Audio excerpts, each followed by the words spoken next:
Começamos a namorar e aí ele foi fazer uma viagem depois de barco. Ele passou 3 meses viajando. Olha. 3 meses viajando de barco e ele falou pra mim, a primeira coisa que eles fazem, sai do trabalho, fica Quando só ele comigo. voltou? Não, ele tava, antes dele viajar, ele falou, porque a maioria faz isso, né? Sai do trabalho, se dedica só a mim. Eu acreditei, ele me ama. Saí do trabalho, ele foi fazer a viagem dele de barco de 3 meses e ele, como eu era uma boa vendedora, ele me deixou na empresa dele. Vendendo? Vendendo, não, mas olhando lá. Tá, dando uma olhada porque ele estava fora. Exato, porque ele estava fora e me tirou do meu trabalho. Aí eu saí da Mil, no auge de todos os prêmios da Mil, eu saí e fui que eu estava apaixonada por ele. E aí, quando ele volta, e aquela coisa toda, nenenzinha, que era assim que eu era tratada. Nenenzinha pra cá, nenenzinha pra lá. Eu tomava um remédio, ele tomava junto comigo. Mas era um amor. Até a gravidez do nosso primeiro filho. Aí eu fiquei grávida do Betinho. E ele, nossa, nenenzinha, eu estou preparando a sua marmitinha para ir para a loja. Porque ele me obrigava a ir para a loja dele com ele, para trabalhar lá. Aí ele preparava iogurtezinho, frutinho e tudo, e levava nenenzinho, mas era um carinho, que era uma coisa. O bebê nasceu, aí ele me colocava numa sala lá na empresa dele, me colocou numa sala, Ricardo, que não tinha janela. Eita! Você imagina, um bichinho do mato, que eu sou um bichinho do mato, tô aqui fantasiada, mas eu sou um bichinho do mato. Que acostumada com liberdade, com natureza, com pássaro, com rio, com igarapé e tudo, de repente numa sala fechada e uma câmera ali, sem janela, sem nada, tudo fechado. A porta trancava a porta. E aí eu ficava olhando, falei, aquilo ali tá me filmando, né? Aí eu pegava um adesivo e ia lá na câmera, colocava. Pra não ver. Nossa, imediatamente ele subia, ele ia lá e tirava de novo. Começou aquele inferno assim. Porque a coisa começa gradativamente. É como a água quente, né? Bem devagarzinho. Vai, que você nem percebe. Aí aqueles pequenos detalhes. E quando nasceu o meu primeiro filho, e ele pegou e falou assim, nós fomos morar num sítio maravilhoso. Em volta do sítio, aves raras da Patagônia. Ele tinha um mini pântano que criava 2 jacarés, que era o Oli e o Gator. O jacarés, e tinha... Criativo ele. E tinha uma... O Oli e o Gator. Uma piscina suspensa maravilhosa que fazia... Ele sempre fazia o desfile de moda Ele lá. tinha 2 pica-pau.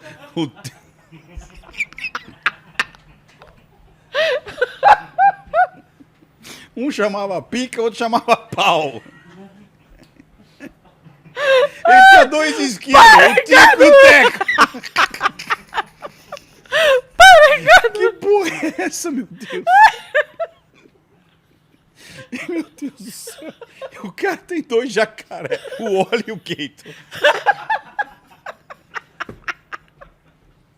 Eu já comecei... Meu Deus. Eu já tô com medo desse homem. Eu já tô com medo dele. E aí? Mas, pô, o cara... O cara... Excêntrico, no mínimo excêntrico. Né? Excêntrico. E aí? Excêntrico. E ele criava também... Meu Deus. O que esse homem criava? Não, ele tinha criação de mini pôneis. Um chamava Ney. Vem cá, Ney! Cadê o outro? O outro é o porro. Agora vai. Mas tinha a criação de pônei. Pôneis. Jesus amado. Cavalo, pavões, aves raras e tudo. E ele criava também vários cães da marca da raça Fila.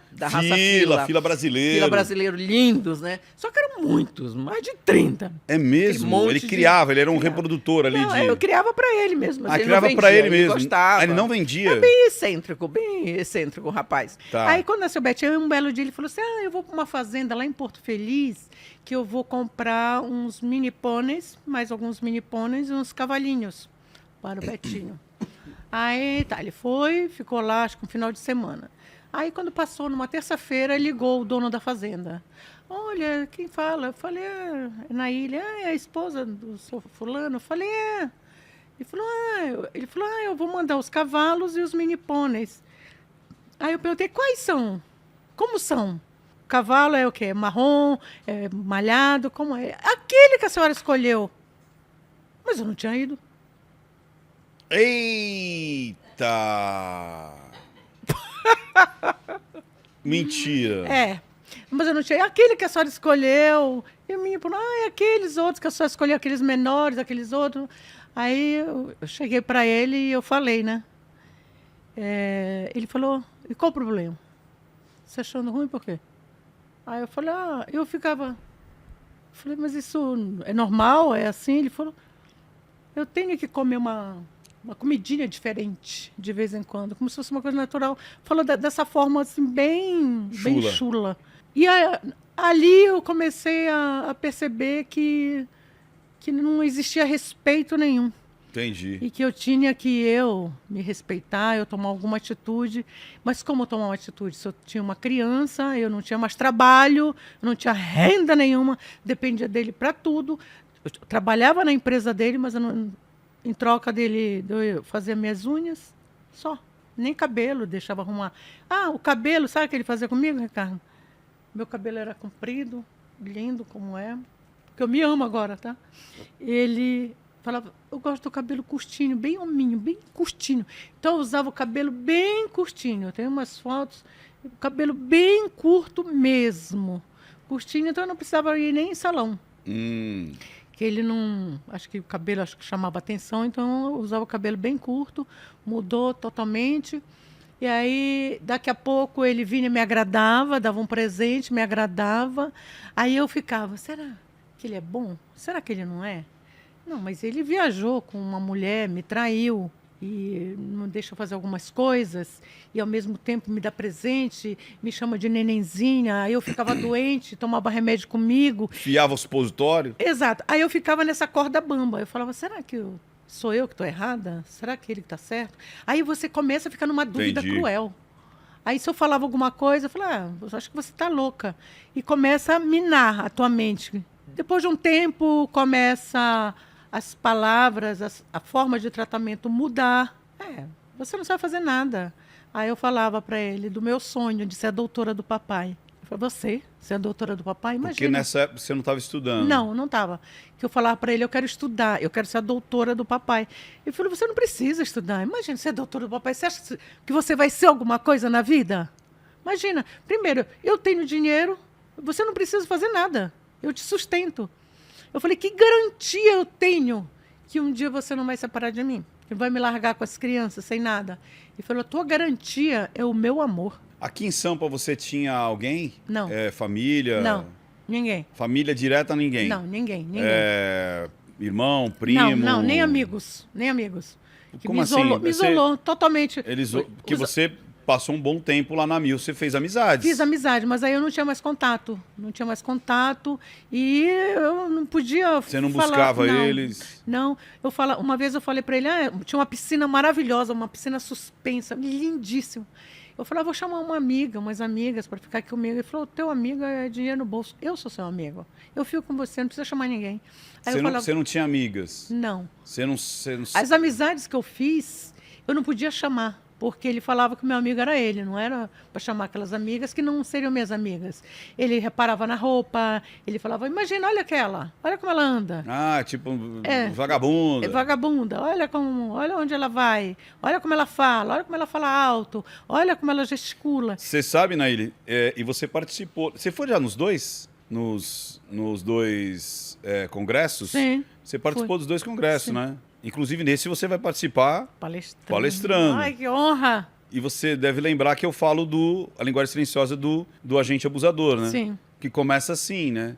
Seu parente é vagabundo, suas amigas não prestam. Porque a linguagem silenciosa, ela tá muito ligada nessa percepção que é subliminar, né? Mas aí você começou a perceber que começou a mudar. Exato. Esse comportamento dele de retirar você da sociedade. Exato. Né? Ele começou a mudar e quando eu queria... Você não conseguia sair? Você não saía? Você não ia para lugar nenhum? Ricardo, como é que é? Eu morava naquele sítio, que é um alqueiro. Tá, mas tudo bem. Um dentista, um médico, comprar uma roupa. Eu tinha um carro, tinha um carro e tinha um motorista e eu tinha uma dama de companhia. Eu saía com esse séquito todo, com esse staff todo. Eu ia ao médico e a dama de companhia e o motorista. As poucas vezes que eu fui até o Dr. Jordão, que era na Rua Monte Alegre, que eu ia, ele cronometrando. Ele falou, 6 horas, se você não estiver em casa, eu solto todos os cachorros. E um dia eu cheguei 6h30. Eu ficava desesperada, que o médico pediu para criança. Ele soltava os filhos, você não ia conseguir entrar, exato, seria isso? isso? Era muito cachorro, era muito. E eram aqueles cachorrões enormes e tudo. E eu não conseguia entrar. Teve um dia, depois de tanto ele fazer isso, eu falei assim, hoje eu vou ter que tomar uma atitude. Eu fui numa delegacia. Quando cheguei na delegacia, eu falei pro delegado, chorando, em prantos. Falei, olha, estou com meu filho aqui no carro, foi no médico, e o meu marido não quer abrir o portão. Eu cheguei lá no portão, fui abrir, os cachorros estão todos soltos, eu não consigo entrar com aquele monte de cachorro. Se eu abrisse, os cachorrinhos tudo em cima, fugiam e pulavam em cima de mim, que eu não me acostumava com todos, aquele monte de cachorro, que era diferente dele, que ele ficava lá, aquele monte de cachorro pulando, e comigo, não. E aí o delegado foi lá com o megafone, pediu para ele abrir o portão, senão... Com megafone? Ia derrubar o portão e ia matar os cães. Atenção, falecido! Exato. Atenção, atenção! Atenção, vem segurar os cachorros aqui, falecido! Abre o portão para sua esposa entrar com as crianças, senão eu vou derrubar o portão. Não, é a polícia e a sirene tocando. Aí ele veio, as meninas que eu nem vi. Mas eu não... Tô gaguejando. Eu não vi, não, porque ela não tocou. Eu falei, para de ser cínico, eu toquei, quase me matei aqui tocando a campainha. Criança aqui dormindo, chorou, acordou com fome. Aí ele abriu e entrava. Aí o delegado nesse dia falou para ele, se o senhor tocar num fio de cabelo dela, eu volto aqui. Olha, porque eu raro falei isso, ele hein? que eu tinha medo disso. E depois de muitos anos, esse delegado eu encontrei na DESG, na Escola Superior de Guerra. Olha, que legal. Foi muito bacana. E aí, nesse dia, o falecido, ele ficou nervoso, ficou com raiva, que ele não imaginava que eu fosse ter uma atitude daquela. Isso, que você tem uma atitude. Que eu era totalmente submissa. Naquele dia, Ricardo, eu falei, eu vou dar uma de louca. Desse jeito, vou dar uma de louca hoje. Isso não vai ficar assim. Porque não era a primeira vez que ele fazia. Sim. As outras vezes eu ficava, ele não abriu, eu ficava implorando, ele não abriu, eu ia para casa da irmã dele. E ficava lá com a criança, sem roupa, sem nada. Falei, hoje eu vou dar uma de louca, ou vai, ou vai. Aí eu tive esse delegado. Aí nesse dia ele ficou com ódio mortal. Ele saiu lá do quarto com um cabide para me bater. Eu falei, bate. Bem assim, enfrentei mesmo. Porque assim, eles são muito machos para bater em mulher. Né? Mas já tinha o aviso do delegado, Ele não te bateu? Me amparei no delegado. Quando ele veio com o cabide para me bater, assim, travando os dentes, eu falei, bate. Enfrentando ele mesmo. Acho que ele falou, essa mulher está cheia de coragem, né? Ele não bateu, ele recuou. Aí depois aí eu continuei. Que a gente continua pelos filhos, se acentuaram as humilhações. Ele falava, tudo que tem aqui, você depende de mim. Até o papel higiênico que você usa, você depende de mim. Tudo cai do céu. Eu falava, cai do inferno. Um dia eu vou embora. Eu falei, imagina, você vai embora. Você não dá 2 passos, você está de volta. Você está com o rabinho no meio das pernas de volta para mim. Aí um dia eu tomei coragem e fui embora para Belém com meu filho. Eu fui embora. E aí, quando eu fui embora, quem aparece lá, o papai já estava morando em Magalhães Barata. Eu não contava nada disso para os meus pais. Eu não sabia, papai não sabia como era a casa que eu vivia, como era o falecido, eu só falava que era um homem muito bom. E eu fui lá para o interior. Aí passou uns 10 dias, ele apareceu lá no interior. E ele falou para o papai, eu vim buscar a sua filha, o seu neto, e o senhor tem ideia, seu Abdala? Encheu a boca. Lá, a gente estava almoçando uns peixinhos lá, que é muito simples. O senhor tem ideia, seu Abdala? Como é a casa que a sua filha vive em São Paulo? Aí o papai olhou para ele e falou, cidadão, desse jeito, eu só quero saber de uma coisa, se a minha filha é feliz. Só isso que me interessa. Não importa a casa que ela mora, se ela é feliz. Papai, eu não sou, não. Sei que o papai falou, cidadão, acho melhor você ir embora daqui da minha cidade. Aí ele foi embora de lá. E eu fiquei com meu filho. Aí meu filho ficou doente, começou a aparecer muitas brotoejas, muito picada de inseto, de pernilongo, que lá a gente chama carapanã. Ficou muito magrinho e não tinha alimentação adequada. Eu voltei para São Paulo. E aí o falecido de Que novo. bom que você voltou. Que bom que você voltou, nosso filho, eu voltei. Aí eu voltei para ele, porque geralmente, infelizmente, eu não sou exceção. Isso que eu estou falando para você não é exceção, Ricardo. As mulheres costumam dar mais chance. Pelos filhos ou pela necessidade financeira, porque não tem um trabalho, não tem como sobreviver financeiramente. E tem, às vezes, por medo também. Eu voltei. Quando eu voltei, fiquei grávida da Luana. Eita! Fiquei grávida da Luana. Eu falei, agora vai ser diferente. Eu estou grávida. Agora já temos 2 filhos. Pior. Eles pioram. A coisa piora. Quando você dá chance, volta, fica pior. Ficou tão intensa essa humilhação toda, a forma que ele falava, que eu era pior que um pano de chão, que eu não ia conseguir nada. Mas ele minou tanto a minha mente, que eu ia para frente do espelho, Ricardo, pro banheiro lá, e eu ficava, eu sou maravilhosa, eu sou linda, eu sou poderosa, eu vou ser a doutora do papai. Eu falava, assim, quase que 100 vezes por dia aquilo para mim. Eu falo que eu acreditei tanto nisso que eu acreditei que eu sou linda, maravilhosa, poderosa. E eu me acho linda, maravilhosa, poderosa. E as pessoas também me acham. Tanto que eu acredito nisso que eu mudei essa minha forma de pensar. Porque se eu fosse só ouvir o falecido e aquelas coisas que ele falava na minha mente todos os dias, terríveis, coisas terríveis. Os palavrões que me falava, eu estaria hoje no fundo de uma cama, no hospício, teria enlouquecido. Mas e aí? Aí continuou esse quando a Luana, todo? Exato. Quando a Luana tinha 1 aninho, até a Luana ter 1 aninho, eu te falei, quando a gente volta, piora. Aí ele começou a bater na minha cabeça, porque não deixava marca, deixava na cabeça. Aí eu estava falando alguma coisa, ele estava falando, um dia era véspera do Dia das Mães. A gente estava no carro, eu estava segurando. Tinha uma torta de morango. Acho que eu estava segurando, eu estava no banco de trás. Uma torta de morango. Aí eu falei para ele que eu não me sentia mãe, porque os nossos filhos ficavam mais com as babás, porque eu tinha que ir para a loja com ele. Ele falou, você não se sente mãe? Eu falei, não, que as crianças ficam mais com os empregados. Ele pegou a torta de morango e pá, no meu rosto. Foi o Dia das Mães, foi assim. E a coisa foi piorando. Agora, o ponto crucial foi quando a Luana estava chorando ali, o Betinho, o maiorzinho, chorando, ele gritando, me xingando. Aí ele veio para cima de mim e ele me derrubou, ele aqui no meu pescoço.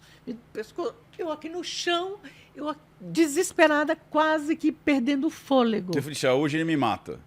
Eu falei, hoje ele me mata. A minha sorte que o motorista puxou. Eita! Puxou ele de cima de mim, senão eu estaria fazendo parte de uma estatística e os meus filhos órfãos.